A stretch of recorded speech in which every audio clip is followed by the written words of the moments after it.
E a última, porém não menos importante contaminação, vai ser a levânica. A contaminação levânica pode ser feita por diversas bactérias de diversos gêneros. Então, um monte de coisa pode acontecer aqui. Quais são os mais comuns? Bactérias do gênero Bacillus, que é que está na imagem, Acetobacter, que a gente já viu, e Streptococcus, que a gente já viu. Então, como a gente falou em gênero, né, existem várias bactérias, várias espécies de bactérias do gênero Acetobacter e Streptococcus. Algumas levam aquelas fermentações e outras levam a essa. Então, um monte de coisa pode ser. Como que a gente acaba observando? Passei pela dorna, como que eu consigo só de olhar ou em observação saber se está contaminada ou não com fermentação levânica? Eu vou observar a minha viscosidade.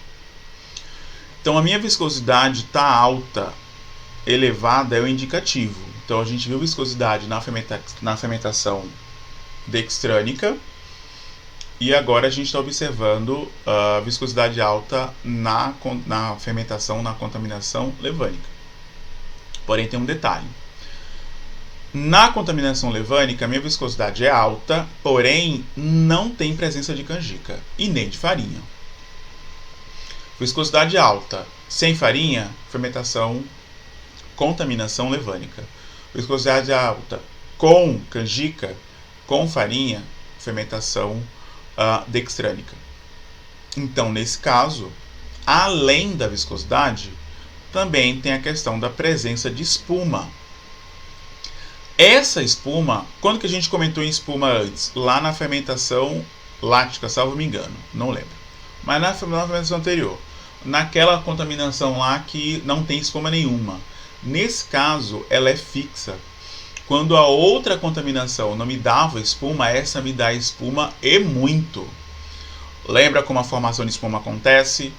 Gás que sai do líquido, passa na película do meu líquido, que na minha tensão superficial, nesse caso, como é viscoso, a tensão é maior.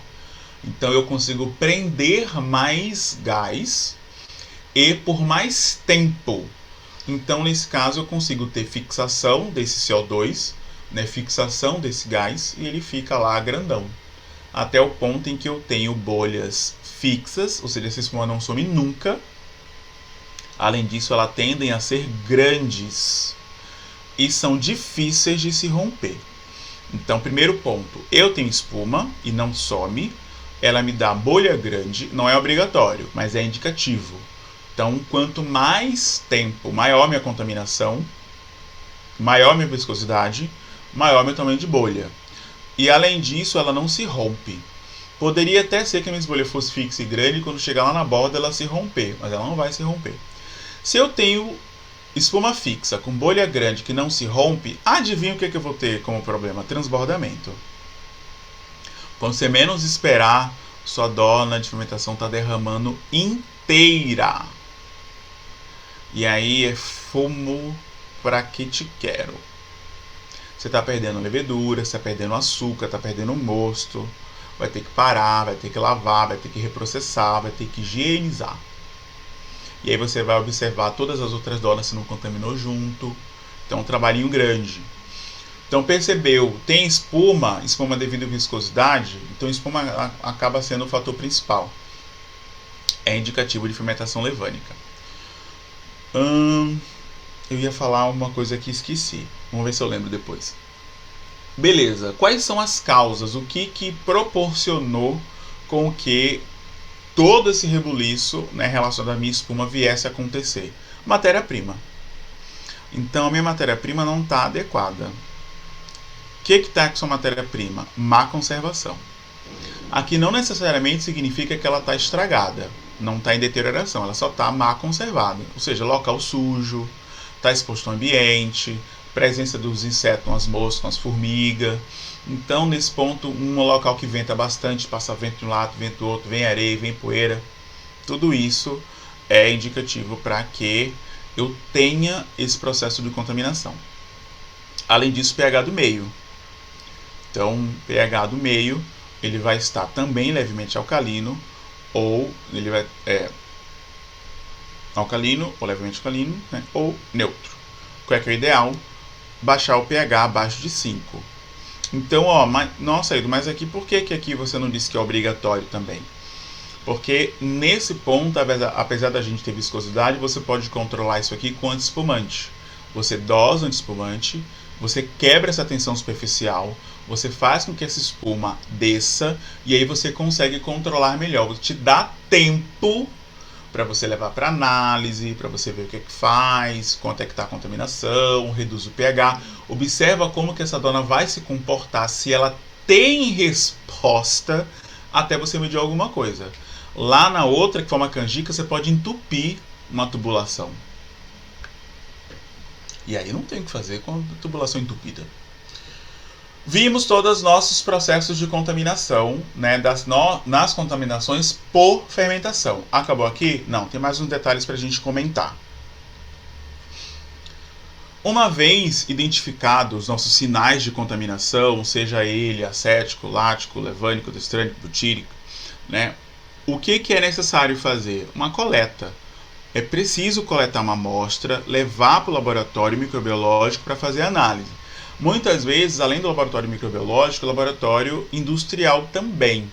Então, por mais que o laboratório de microbiologia possa fazer análises de titulação, titulométrica, pH, acidez, turbidez, o que for, mas o principal é microbiológico para a gente ver quem é o agente, quem é o micro-organismo que está fazendo essa ação. Nessas análises laboratoriais, o que é observado? Então, o que o analista de laboratório observa e pode te trazer como resposta? Quantidade de células de fermento presente na dona. O que tem ainda do fermento para que a gente consiga trabalhar? Enfim, morreu tudo. Já era. Tem fermento novo. Esse fermento que sobrou, e aí, ele consegue trabalhar ou não? Às vezes tem fermento, mas a virilidade é baixa. Ele já está fraco, está enfraquecido, né? Então não consegue fermentar com eficiência, porque já está muito deteriorado, já está muito avaliado, já está o estresse elevadíssimo. Então, observar essa viabilidade celular. Além disso, né, então, nossos dois primeiros fatores. A gente tem em relação a meu contaminante. Então, identificar o agente contaminante. Quem que é? A gente viu vários gêneros de bactérias. Não falamos também nas próprias leveduras. Então, existem as leveduras contaminantes também. Então pode ser que a alteração aconteceu, você não conseguiu ver nada disso. Provavelmente você vai ter problema com espuma e viscosidade quando é com levedura natural, levedura selvagem, né, a sua contaminação. Então a sua viscosidade, sua espuma vai estar desregulado, você vai perceber alguma alteração no seu rendimento. Então gente, isso está estranho. Mas não tem cheiro de vinagre, não tem cheiro de ranço, não tem canjica. O pH, a acidez tá baixa, mas não tá tanto assim fora dos padrões. Isso está estranho. Mas você pega ali a amostra lá para o laboratório, ele vai te dizer. Ou a bactéria. Então, quem que é? Não dá para trabalhar se você não sabe quem que é. Até para que você tenha um histórico disso, você consiga saber de onde isso veio, né? Então, a depender de quem for, você já dá um TEL lá no pessoal da agrícola, você já dá um TEL do pessoal do PCTS, você já consegue falar, por exemplo, com o supervisor de área, né? Tem como você ter uma rede de comunicações e pedir para cada um dar uma olhada de como está seu sistema para que você consiga ter tempo de trabalho e que venha um material em melhor qualidade para suas mãos. Você não vai fazer tudo, você já vai trabalhar com o que você tem. Se mandaram para você um caldo que já está com cana deteriorada, um produto ruim, você vai fazer o quê? Processar o que é que tem que fazer milagre. Além disso, já vi que bactéria que é. Quanto que é essa bactéria que tem? É muita contaminação ou é pouca contaminação? Né? Quantas unidades formadoras de colônia, quantos FCs? Era isso aqui que eu ia comentar. Acho que eu vou falar no próximo slide. Quantos UFCs, né, eu preciso ter para ter uma contaminação tão grande? E por último, não menos importante, quanto que eu consigo recuperar da minha dorna pós-contaminação? Às vezes dá para recuperar, né? Lembra quando a gente falou lá no processo do fermento, que a gente retira, passa na centrífuga, vai para a cuba e trata esse fermento na cuba? Às vezes lá na cuba você consegue recuperar, talvez não no primeiro ciclo, mas no segundo ciclo você já consegue dar um respiro, né? Você respira aliviado, já consegue relaxar um pouco para que dê sequência, mas às vezes tá perdida. Então morreu, já foi, é só contaminação. Você vai gastar muito dinheiro para corrigir, ou seja, muito antiespumante, muito ácido, muito oxigênio, muito mosto, muito antibiótico, tempo com essa dorna parada para tratar esse fermento, às vezes não compensa. Mas fácil, joga fora, segue para destilação, né, ou faz descarte e vai embora. Beleza, a gente falou do controle, né? Falamos sobre processo de contaminação. Um dos principais fatores que a gente falou em relação ao controle é em relação ao pH. Então, pH na dorna, né, é algo importante, essa relação acidez. Como que eu reduzo esse pH? Na adição de ácido sulfúrico. Então, essa adição de pH era o intuito de reduzir, né, entre 2,5 a 3,5 gramas por litro de ácido sulfúrico em contaminações bem elevadas. Né? No final das contas, se não me falha a memória, quando a gente fala em contaminação, e aí bactéria, que vem análise de laboratório, né, então ela é medida em UFC, unidades formadoras de colônia. A gente tem um limite, né, uma variação disso tudo. Em contaminações que estão abaixo de 10, agora eu não lembro se é 10 a terceira ou é 10 a quarta. Eu vou chutar 10 a terceira porque eu estou sendo uma pessoa mais controlada, controladora. Então eu tenho bactéria presente na minha dorna, mas ela está na ordem de 10 a terceira UFC, ou seja, 1000 unidades formadoras de colônia. A contaminação está até bem boa. O pessoal vai achar bom, dizer que você é um bom profissional, ok? E que permaneça dessa forma e que não aumente. O que você faz na cuba? Vai lá com carinho, acidifica, faz um tratamento legal na sua cuba, manda embora. Se diminuir, melhor ainda, mas manteve. Se a gente já passa para uma contaminação que está na ordem de 10 a quarta até 10 a sexta, né, unidades formadoras de colônia, já preocupa. Aqui já tem problema. Então aqui pode ser que eu precise acidificar em 2, a gente já está falando nesse teu aqui, 2,5, 3,5. Então você vai reduzir o pH, talvez você precise usar antiespumante, o tempo de resposta para que o meu tratamento seja eficiente é um pouco maior, você vai ter perda de eficiência no seu rendimento, porque muita levedura vai acabar morrendo. Você tem que tratar, nesse caso, também a questão da floculação. Então, a gente tem vários problemas aqui. Né? E aí, por fim, se a minha contaminação é maior 10 a sétima, unidades formadoras de colônia, e o bicho pegou. Mas pegou bonito.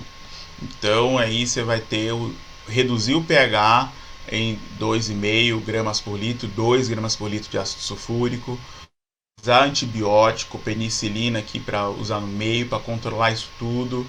Tá, esse fermento tá floculado, vai ter bactéria no floco, vai ter que fazer processo de reciclo, né? Talvez você tenha que fazer um bypass desse processo numa dorna em separado para ver recuperação.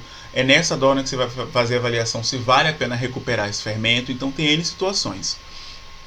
Em cima disso tudo, só para vamos numerar aqui, para a gente organizar em situação 1, situação 2, situação 3. De maneira bem rápida.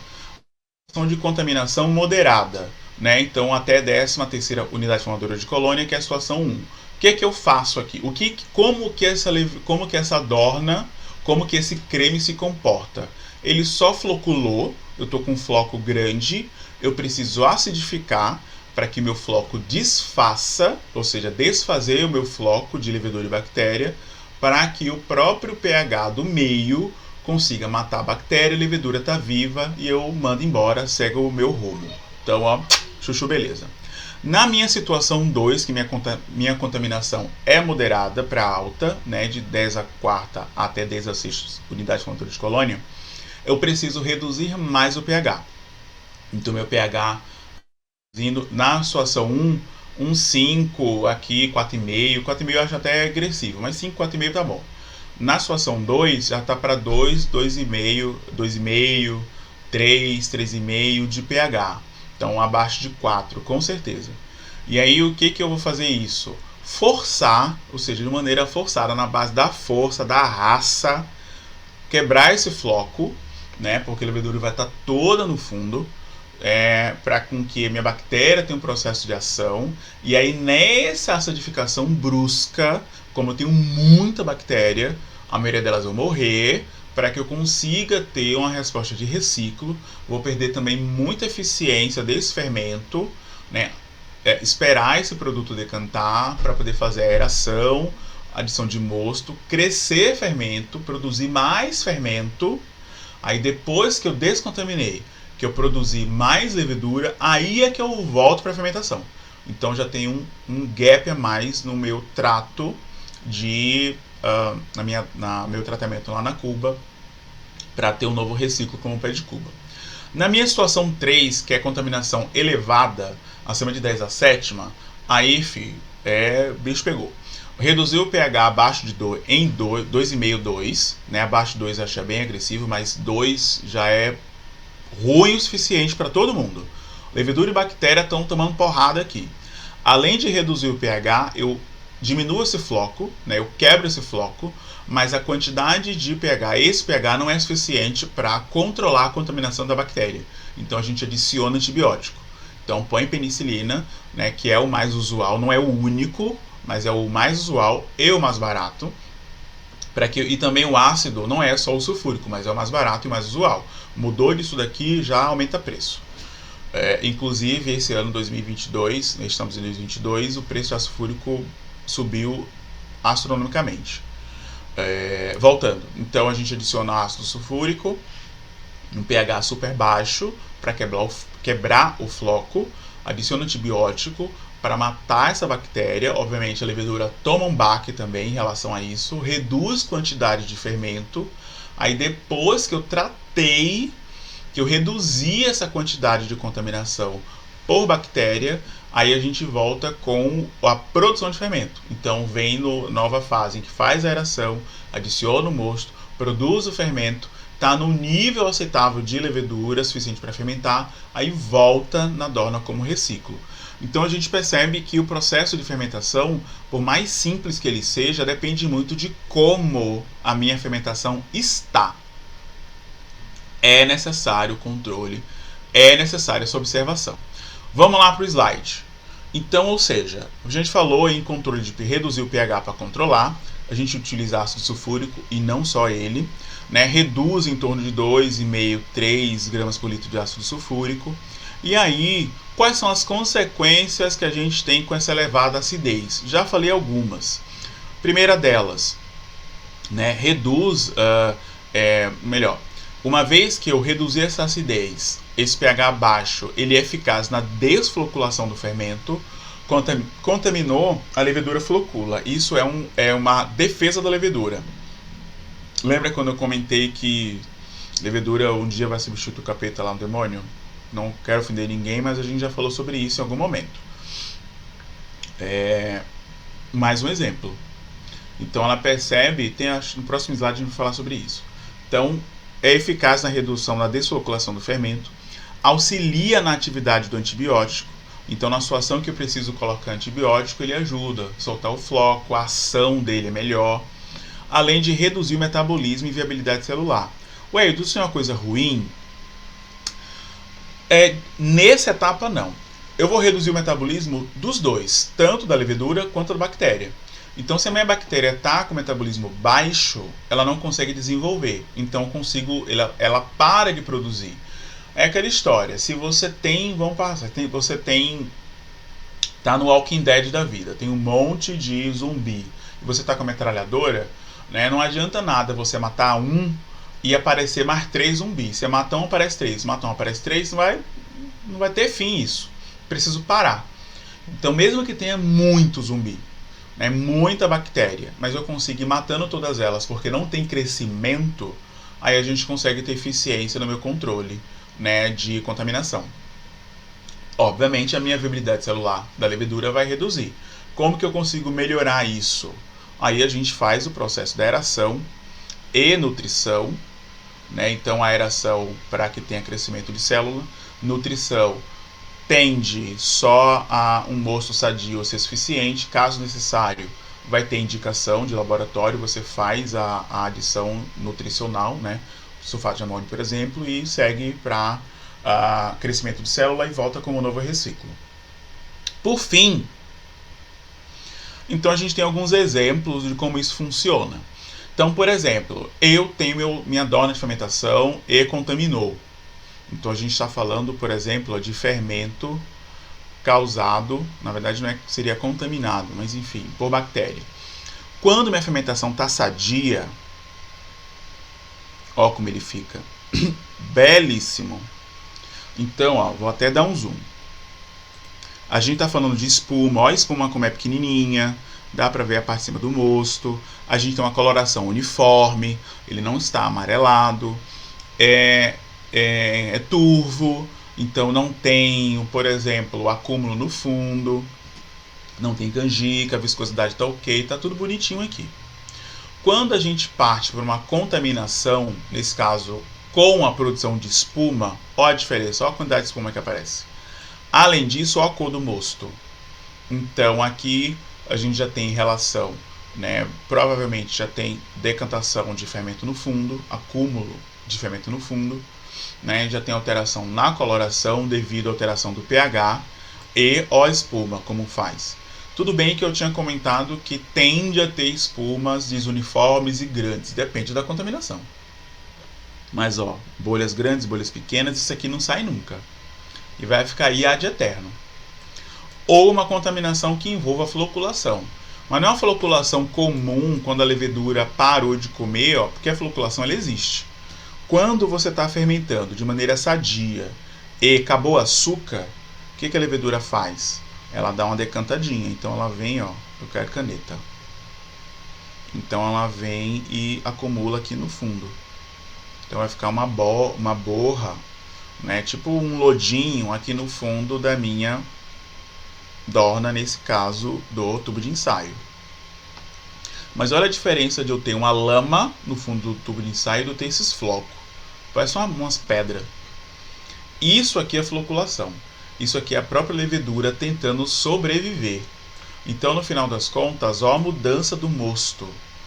Então, ele sai de uma coloração mais leitosa e aí ele chega a estar translúcido. Tudo bem que ele não está transparente, mas está translúcido. Então, não tem nada aqui. Ou seja, se você medir turbidez, a luz acaba atravessando para um lado. Ó a espuma como é diferente. Espuma meio esbranquiçada. Então, isso aqui é contaminação com floculação. O que seria um floco? Então, quando a gente fala em relação, quando eu comentei anteriormente que a levedura, ela tem vários mecanismos de defesa e um deles é a floculação, é isso. Então, a gente tem um floco onde tem contaminação por bactéria. Então, vamos lá. Nossa bactéria está aqui. Olha o tamanho da bactéria. Aqui é bactéria, aqui é bactéria e aqui está a levedura, nossas bolotinhas. Então, bactéria e levedura. Levedura e bactéria. Vamos dar um zoom? Então, ó, mesmo a imagem estando esticada, com a qualidade não tão boa, mas dá para perceber. Então, a gente tem a bolinha, que é a nossa bactéria, e o bastãozinho, que é a levedura. Numa situação em que a minha contaminação ela é muito alta, e quanto maior minha contaminação, maior a eficiência desse processo de preservação da levedura, o que ela faz? Então, a gente tinha comentado em um momento anterior, se a levedura está respirando ou fermentando e tem bactéria, então ela acaba produzindo etanol, excreta etanol, para alterar o pH e a bactéria morrer. Só que às vezes esse mecanismo não vai ser o suficiente, porque tem muita bactéria, né, ali em volta dela. Então, o que ela acaba fazendo? Para que eu, levedura, não venha morrer de fome, ou sabendo que vai ter o processo de acidificação, como ela mesma vai acidificar, ou industrialmente a gente vai adicionar ácido no meio, o que ela faz? Ela flocula. Então é como se ela fizesse meio que uma separação. Sabe aquele rolê que você vai sair com seus amigos, mas tem um que você não gosta e você exclui ele? Ai, não, chama ele não. Ou ele tá aí, ou ele tá junto, mas ele tá na ponta da mesa, vocês estão do outro lado. E dá aquela excluída. É o que ela tenta fazer. Então ela tenta juntar várias leveduras o máximo que pode para formar um bloco, um floco. Se tiver algum tipo de alteração naquele meio, na hora que você tacar ácido, todas as leveduras que estão na borda, ou seja, todas essas aqui que estão na capa desse floco, infelizmente elas serão sacrificadas, porque fazem isso por elas mesmas. Não gostei daqui, peraí. Essas aqui da borda são todas utilizadas como sacrifício levedural. Para que essas leveduras internas, quando o meio estiver propício, elas consigam se desenvolver. Então essa aqui, ó, como vai estar dentro do floco, vai acabar sobrevivendo. Às vezes isso dá errado, às vezes dá errado, porque ó, uma bactéria aqui no meio que vai estar viva junto e outra que vai estar viva junto. Mas o intuito é reduzir. A quantidade de bactéria após um período de tempo vai estar menor. Então lembra que o problema é eu, com o meu mecanismo de fermentar e produzir etanol, não consigo dar conta desse mundaréu de bactéria. Espera aí, juntei várias leveduras aqui, a gente formou um floco para depois de um tempo, quando a gente desflocular, eu conseguir fermentar, produzir etanol e ser suficiente para matar as bactérias que está tudo aqui dentro. Obviamente, como esse floco é feito com mosto, ele acaba liberando os etanol aqui no meio. Então pode ser que algumas bactérias aqui, apesar de estarem aqui, estejam já mortas, com viabilidade baixa. Mas o intuito, né, da levedura é esse. Por isso que a gente acidifica. O pH ácido, ele age quebrando esse floco. Não adianta nada você jogar antibiótico para matar a bactéria. Se a levedura faz um tolete desse aqui, um bloco desse, um tijolo, ó o tamanho desse tijolo. E aí você fez todo o trato de tratamento e tudo mais, quando depois que está no ambiente propício, desflocula e a bactéria está no meio. Você fez um monte de coisa para matar a bactéria não vai embora, tá lá. Por conta disso. Por isso que a gente acidifica e por isso que o pH baixo é a primeira linha de ação para controle de contaminantes. Eu sempre pergunto em aula se tem dúvida, aqui não adianta perguntar que ninguém vai me responder, mas dúvida, alguém tem aí alguma?